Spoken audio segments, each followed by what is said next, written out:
start with the Daily Graphic. Now on the front page, media regulation. Experts oppose more powers for NMC. Now road maintenance resumes to address inconveniences, comes with a photograph of the roads minister, the Honorable Kwesi Amwakwata. Now we power out 5 megawatt floating solar plant. Now farmer kills wife in front of their children. This we are recording one too many. Exactly, too many bizarre stories. Yeah, it's becoming one Why are people just killing just like that?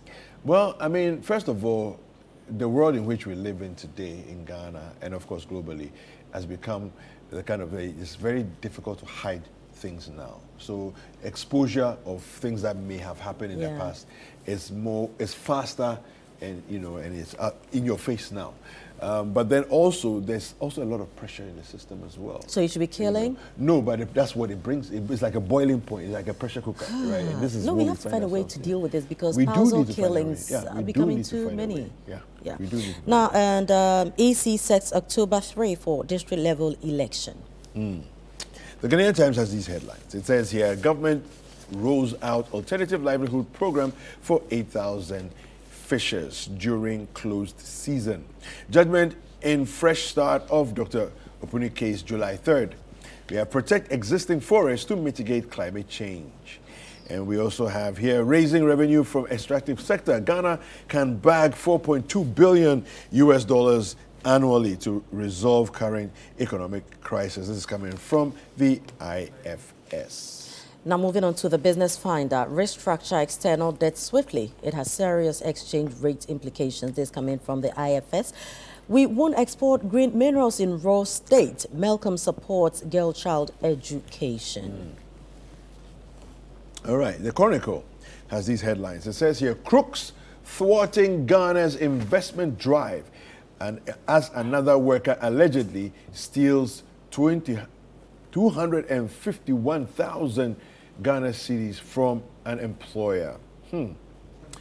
GIS officer foils attempted kidnapping at Amasaman. We have remembering Nana Achin, the sixth one-time vice president in court of Ghana. And Apo assures constant supply of power.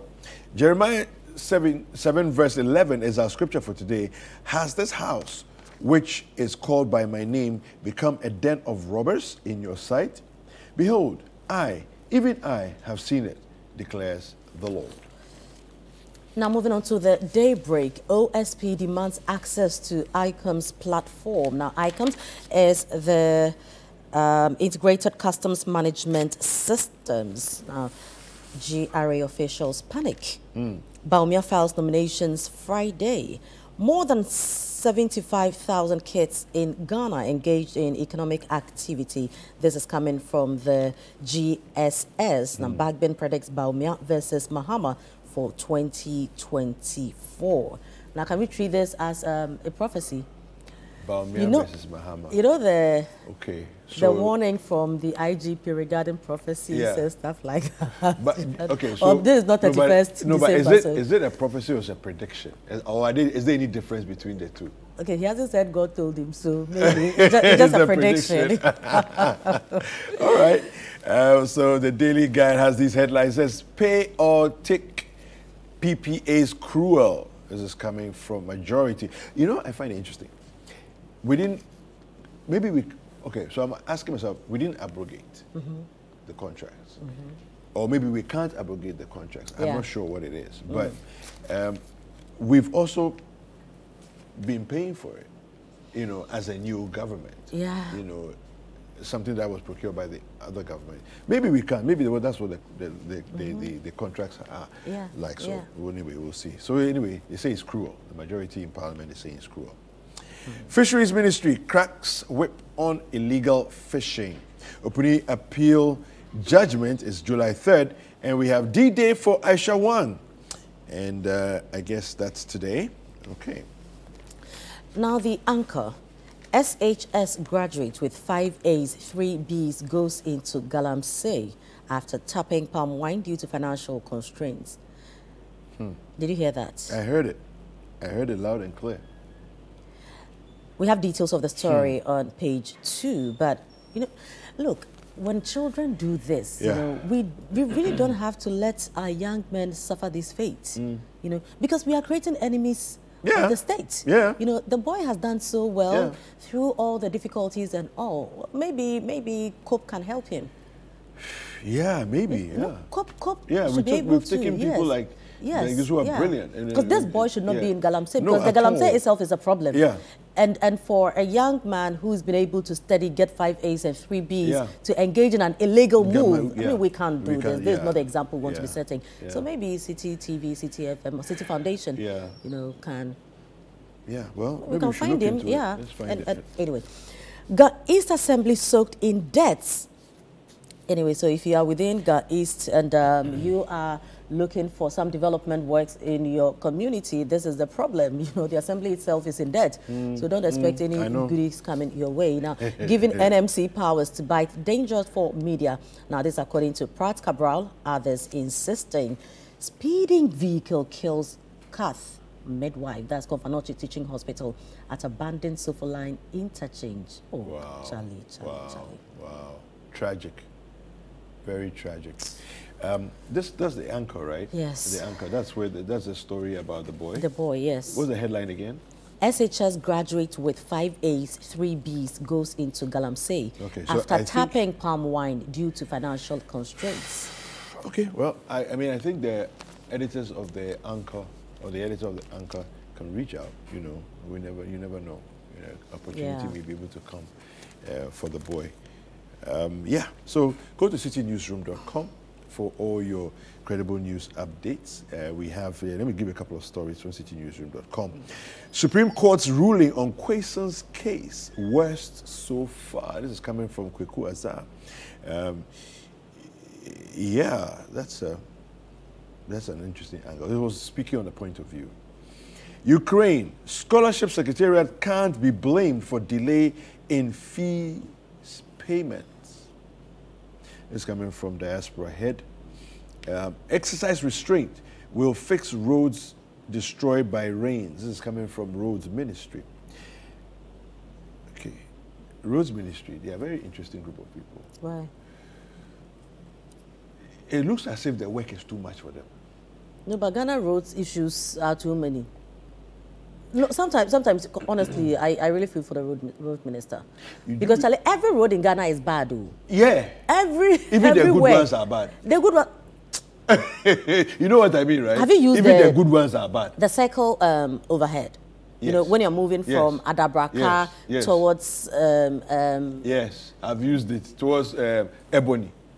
When you are descending, and the road is supposed to be an asphalted road. Yes, it is. But I'm not sure how to describe that. No, the road is doing breakdancing. I said, but what happened? So when they put the asphalt on it, and then what happened? No, so it deforms because of temperature, and you know, so when the sun shines and it's very hot, the bitumen starts to. Why are the roads in Dubai not like that? Have you seen the heat in Dubai? We call something testing and checking and making sure. Because that's for this topic, I don't understand. No. But bitumen heats up and it expands. I know it does. I know it does. But so what? So it means that it wasn't done properly. Because the whole. Now you are saying that. No, but it means that the whole Dubai, it's not all like that. It's only one part that's like that. The person didn't do the thing properly. But where is the person who did that thing? We are looking for him. We should find him. Is it? OSP should look for. Yeah, Queiroz Gaba. It was them, right? They built the. Okay, let's continue. Yeah. Well, listen, citinewsroom.com has all the stories for you. You can go there and check it out. Also, citybusinessnews.com is your credible business website to get all your business updates. It's time for sports. Don't go anywhere.